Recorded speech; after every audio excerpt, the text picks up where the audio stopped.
மனசுல வந்து நம்ம முக்கியமா நம்மளால அதில் ஈடுபடுத்திக்க முடியுமான்றது நமக்கு தான் தெரியும்.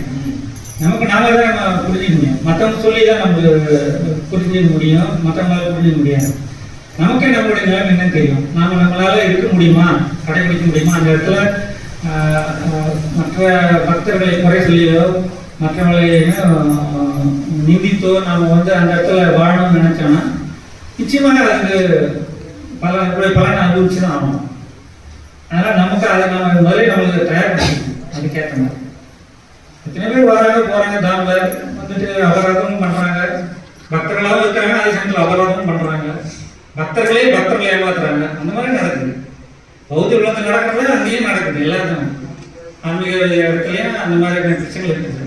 ஆனால் நாம் வந்து நம்ம புரிஞ்சுக்கணும் நம்மளுடைய நிலைமை என்ன, நம்மளுடைய தகுதி என்ன, நாம இதுக்கு தகுதியானவர்களா இல்லையா, அது இல்லைன்னா அதை வளர்த்துக் கொள்வதற்கு நாம் முன்னேற்றத்துக்கு என்னென்ன வழிகள் இருக்குதோ அதை நாம பிரபுபாதருடைய புத்தகம் மூலமாகவும் பக்தர்களுடைய சங்கத்தின் மூலமாகவும் நல்ல விஷயங்கள் ஒருத்தர் சொல்றாங்க, அதை நம்ம முக்கியமா அதை பிடிச்சிக்கணும். யார் சொல்றாங்கிறது முக்கியம் கிடையாது. அது நம்ம பக்திக்கு முக்கியமான விஷயமா, நம்ம பக்திக்கு சாதகமா இருக்குல்ல, அதை நம்ம உடனே ஏற்றுக்கிட்டு அதை நம்மளுடைய வாழ்க்கையை அதை செயல்படுத்தணும். எப்போ நம்ம வாழ்க்கையில் செயல்படுத்த ஆரம்பிக்கணுமோ அப்போ நம்ம நிச்சயமாக முன்னேறத்துக்கு 100% சான்ஸ்.